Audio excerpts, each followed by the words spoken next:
Sabe uma dúvida que eu tenho? Eu estudei todas as síndromes isquêmicas. Para que eu vou ver a do cólon sozinha, num bloco separado? Por que eu não posso ver em tudo, né, junto ali, misturado com tudo? Simples, porque a isquemia do cólon é a mais comum de todas. Ela é a que mais é frequente, é a que a gente mais vê. Se você, só para você ter uma ideia, ela é 70% dos pacientes tem esse tipo de isquemia. Sabe por que isso aqui? Imagina só, um tromboembolismo. Tá? O paciente tinha, por exemplo, aquela forma, né, de síndrome isquêmica tromboembólica. Tá? O paciente tinha um foco emboligênico no coração e soltou lá os êmbolos. Você acha que todos os êmbolos são pequenininhos ou grandões?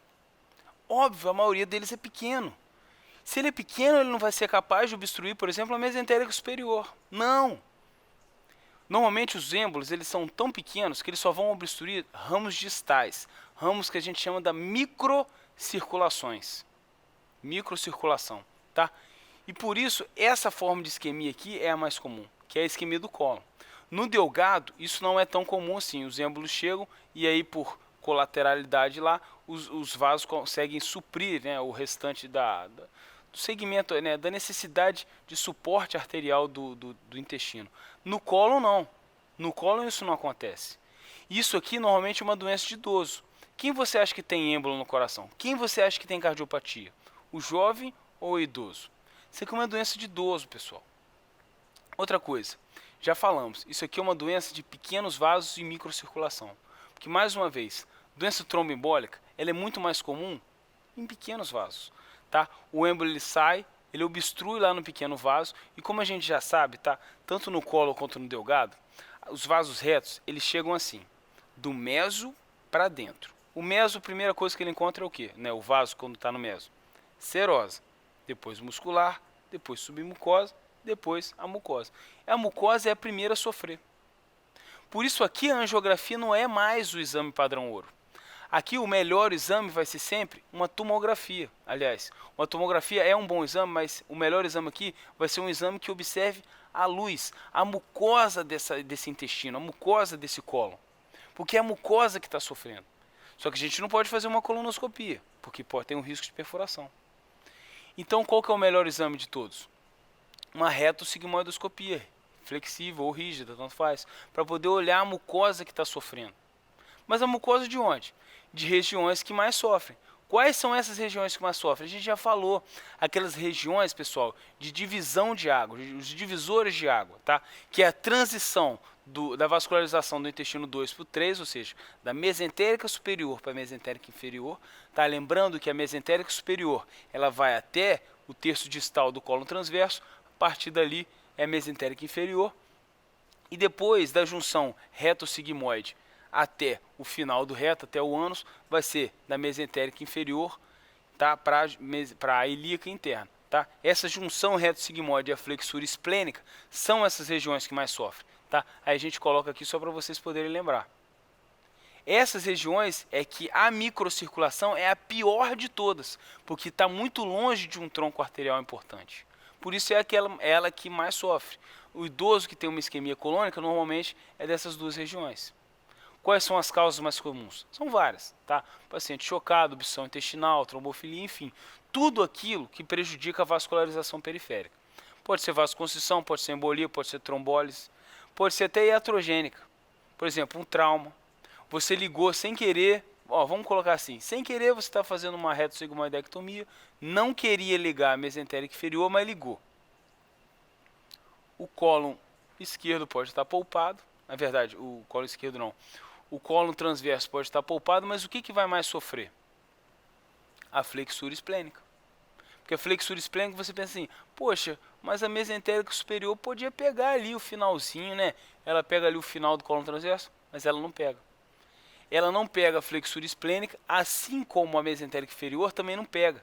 A mesentérica inferior ela começa no cólon esquerdo e vai dali para baixo. Flexura esplênica não tem ninguém. Ela só é suprida por colaterais, tá? E aí ela não suporta muito bem isso. E assim acontece a isquemia colônica, a mais importante de todas. Como que é o quadro clínico desse paciente? Quando que eu vou suspeitar que o meu idoso, o meu vovô, está com uma síndrome isquêmica, está com uma isquemia de cólon? Simples. pela sintomatologia mais clássica de todas. É só a gente juntar os sinais, os sintomas mais frequentes, que a gente percebe que tudo é muito lógico. Por exemplo, a isquemia, ela é alta ou ela é baixa? Ela é acima ou ela é abaixo do duodeno? Baixa, bem abaixo. Não tem nada de delgado aqui. Então o paciente, né, a principal queixa dele vai ser uma dor abdominal. Não é no intestino 2, 3? Então vai ser ali, ó, meio do abdômen, andar inferior. Normalmente quadrante esquerdo, porque no esquerdo que estão aonde? Estão o quê? O que tem no quadrante esquerdo? As duas principais regiões divisoras de água, as regiões que mais sofrem quando tem uma isquemia do colo, flexura esplênica, junção reto-sigmoide. Por isso, andar inferior, quadrante esquerdo. Dor abdominal mais frequente. Diarreia, muco e sangue. Isso aqui é comum por quê? Porque a mucosa é a parte que mais sofre. Por isso a diarreia, por isso a secreção, por isso o sangue. Vômitos são comuns? Não. Vômito definitivamente não é comum, porque a gente sabe que a grande maioria dos pacientes tem 85% válvula ileocecal competente, então não reflui para trás, tá? Mas quando tem vômitos, são vômitos fecaloides, tá? O vômito fecaloide, ele pode ser formado de duas formas. Ou porque está refluindo do colo, num paciente que tem uma válvula ileocecal não competente, ou paciente que tem uma válvula ileocecal competente, tem uma obstrução de delgado, o delgado começa a aumentar a secreção entérica, lembra daqueles 10 a 12 litros de secreção que ele produz por dia? Aquela secreção fica paradona lá, atonia intestinal, supercrescimento bacteriano. Essas bactérias do delgado que se proliferam, que estão super crescendo ali e que um dia, uma hora, né, na verdade, vão translocar, elas vão transformando essa secreção entérica do delgado em fecaloide, elas vão putrificando essa secreção. Essas são as duas formas de formar um vômito fecaloide. Mas nesse caso aqui é por válvula ileocecal não competente, porque a gente está falando de uma obstrução, uma síndrome isquêmica baixa, tudo bem? Outra coisa também, esse paciente aqui não é uma complicação baixa, então ele mais rapidamente ele evolui para a peritonite, para a hipotensão, para a febre. Afinal de contas, o cólon dele está todo isquêmico. Quando a gente faz um exame de imagem, um achado muito comum é o megacólon, tá? A dilatação do cólon. Porque ele fica todo paradão, ele perde as austrações. Lembra daquele sinal da radiografia, tá? Da rotina de abdômen agudo? As austrações incompletas do cólon. Quando ele está isquêmico, quando ele está sofrido, atônico, ele vai se dilatando e vai perdendo as austrações até formar um megacólon. E como é que a gente vai conduzir esse paciente? Bem, a conduta, na verdade, a gente vai abordar, né? A gente inclui tanto como que a gente vai fazer o diagnóstico e como que a gente vai tratar. E como que a gente vai fazer o diagnóstico?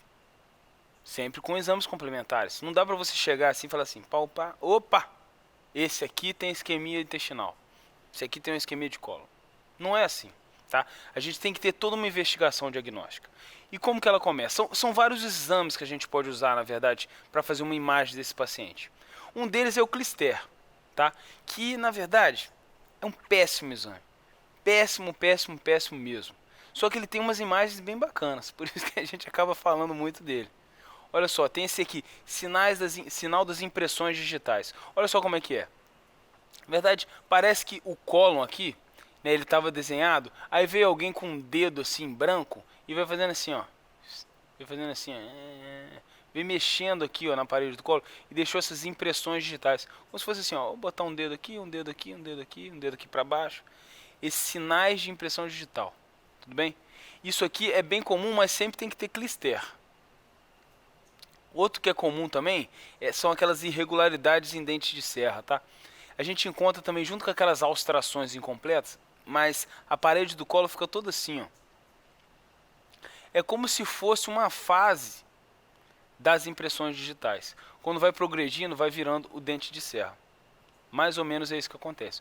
Só que o clister opaco ele é muito ruim, a gente não deve usar ele, porque primeiro, o paciente ele pode estar com peritonite, pode estar instável, o cólon pode estar super dilatado, que é o que acontece. Quanto mais sofre o cólon por isquemia, mais dilatado ele fica. Aí você imagina um cólon super dilatado por isquemia, com risco de ruptura, você joga clister para dentro dele. Joga contraste para dentro. O que acontece? Esse contraste rompe, ajuda a romper, tá? Ele irrita a mucosa E ajuda, e né, esse contraste, quando ele cai no peritônio, uma violência, é um desastre, na verdade. Tá? O contraste, ele cai no peritônio, faz uma inflamação, uma peritonite violenta, e aí é um desastre total. Fora o colistério opaco, a gente pode usar a radiografia TC de abdômen, que aí sim são bons. Para que eles servem? Eles fecham o diagnóstico? Nunca, tá? Porque eles não conseguem ver a artéria, quanto mais circulação periférica, ou seja, microcirculações, pequenos vasos. Não vê. O contraste é que ele não chega até lá, mas eles são bons para excluir outros diagnósticos. Por exemplo, você faz a radiografia e vê lá uma obstruçãozinha assim, na verdade, um calculão, obstruindo lá na válvula ileocecal. O que é isso? Um hilo biliar. Tem pneumo peritônio. Beleza, já tem que operar só com a radiografia. Fez o TC de abdômen, tem aquele sinal da maçã mordida, que normalmente é em TC, tá? Mas na verdade normalmente ele é em radiografia, mas a gente pode fazer TC e ter uma estenose ali do colo, ou seja, um tumor, tá? Então a gente faz para excluir outros diagnósticos. Se a TC não é boa, a radiografia não é boa, o clister também não é bom, o que é bom? Pessoal, o melhor exame aqui é só você pensar. Não é uma doença de microcirculação? Porque o sangue ele para de chegar. A microcirculação ela chega como no colo? Já cansamos de falar. Vou falar pela milésima vez. Ela chega pelo meso, entra na serosa, muscular, submucosa e mucosa. Quem que é o primeiro a sofrer? O que está mais longe, ou seja, a mucosa. Se a mucosa é primeiro a sofrer, eu tenho que ter um exame que enxergue a mucosa. Porque aí eu vendo a mucosa, opa, a mucosa está isquêmica. Já sei, isso aqui é uma isquemia de cólon. Qual é esse exame? Posso usar a colonoscopia? Não, porque a colonoscopia ela insufla gás para dentro da víscera, aumenta a chance de romper. Qual é o exame que eu vejo a mucosa sem insuflar gás para dentro da víscera? Retossigmoidoscopia, pessoal. Esse aqui é o melhor exame, apesar de não ser muito acessível para a gente. E aí você feito o diagnóstico, qual que é a conduta? Duas partes. Primeiro, a conduta clínica conservadora, que você corrige os fatores, tá? Você sempre evita fazer uma colectomia, por exemplo, total no paciente que está sangrando ali do colo, está com o colo todo isquêmico. Primeiro, corrige os fatores, faz antiagregação, tá? Porque uma doença de microcirculação normalmente tem jeito, sabe? Você não precisa, vou excluir aqui, fazer uma embolectomia. Não precisa de laparotomia. Normalmente tem jeito, você hidrata o paciente, melhora, porque o choque é uma das condições que gera essa isquemia colônica. Você melhora o choque, hidrata o paciente, diminui a adrenalina, enfim, tudo para manejar, para corrigir os fatores para você evitar uma laparotomia. Mas tem alguns casos que a laparotomia, infelizmente, ela tem que ser feita. Por exemplo, se for uma urgência, tiver peritonite, perfurou o colo, tem pneumo peritônio. Ou você está tratando clinicamente o paciente, ele melhora, mas ele volta. Melhora, mas volta. Melhora, mas volta. Melhora. Vai ficar nisso a vida inteira? Melhor tirar o colo. Tira o colo do paciente. Tira aquele segmento que está toda hora ali dando problema. Ou você está tratando, está dando problema toda hora e um belo dia estenosou. Aí o paciente vai ficar com aquela obstrução, né, síndrome de obstrução intestinal parcial crônica. Vai obstruir, aí vai internar, fica toda vez internando porque ele está semi-obstruído, tem aquela obstrução parcial. O que você faz? Resseca a obstrução. Mais ou menos o que a gente faz na doença de Crohn. Resseca, está tratado o paciente. E aí a gente consegue, né, identificar todo o tratamento e toda a conduta que a gente faz para tratar e diagnosticar adequadamente uma isquemia de cólon. E finalmente a gente fecha esse assunto tão complicado que são as síndromes isquêmicas intestinais. Pessoal, espero que tenham gostado. Foi um prazer. Até a próxima.